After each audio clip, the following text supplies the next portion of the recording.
4 binômes, 8 candidats avec les principales forces politiques en présence. Le canton de Saint-Avertin-Saint-Pierre-des-Corps a des candidats au clivage sans ambiguïté. Pour la droite et le centre-droit, Jean-Gérard Pommier est conseiller général sortant de Saint-Avertin. Le candidat UMP mise gros sur cette élection car il est devenu chef de file de la droite en Touraine. Et en cas de victoire de son camp, les 22 et 29 mars, il briguerait la présidence du nouveau conseil départemental. Il y a beaucoup moins d'investissements depuis 2008, on a baissé de 40%.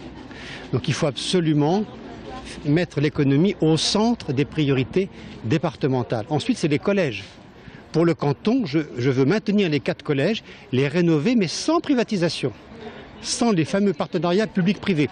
Et sur ce point, je suis en accord avec Mme Belnou contre le Parti socialiste. Martine Belnou, enseignante, première adjointe au maire de Saint-Pierre-des-Corps, vice-présidente sortante du Conseil général, a adhéré au Parti communiste français à la fin des années 70. Avec son binôme du parti de gauche, Tommy Lasserre, Martine Belnou veut maintenir son rôle d'élu de proximité. Ma priorité, c'est rencontrer les habitants. Je crois que c'est une priorité indispensable quand on est élu. Quel que soit le canton, un élu doit être en contact régulier avec la population. C'est vrai pour son mandat, c'est vrai aussi pendant la campagne électorale. Donc je crois que c'est la première des priorités, c'est de ne pas couper les liens avec les habitants.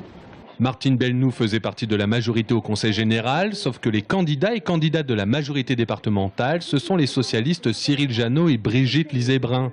2 candidats qui s'appuient sur le bilan des socialistes au Conseil général et l'espoir de séduire aussi les électeurs des Verts qui ne sont pas associés à la candidature PC Parti de gauche. Nous aiderons dans le cadre de cette rénovation énergétique avec 1 000 € en fait, par habitation pour améliorer en fait, l'efficacité énergétique.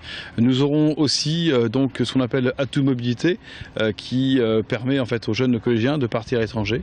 Nous aurons aussi une politique forte concernant le handicap, concernant en fait, le maintien des personnes âgées au domicile. Présent dans tous les cantons du département, le Front National est représenté par Bruno Lamy et Marie-Madeleine Boucher.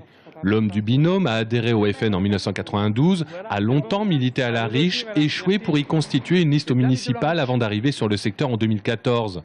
Bruno Lamy évoque la baisse de l'immigration, la baisse de l'insécurité et la baisse des impôts. Quand vous voyez quelqu'un qui n'a jamais travaillé et qu'on se permet de lui donner 7 ou 800 € par mois, je trouve pas ça normal. Des gens qui viennent de l'immigration, c'est pas normal, ils n'ont jamais touché, ils touchent des retraites. Je trouve ça inadmissible. Il y a plein de petites choses comme ça. Faut revoir toutes ces choses-là, il faut revoir tout le système, je pense. 2 candidats et candidates sortants qui se retrouvent sur un même canton, le FN qui apparaît et le Parti socialiste qui veut aussi se mesurer au Parti communiste.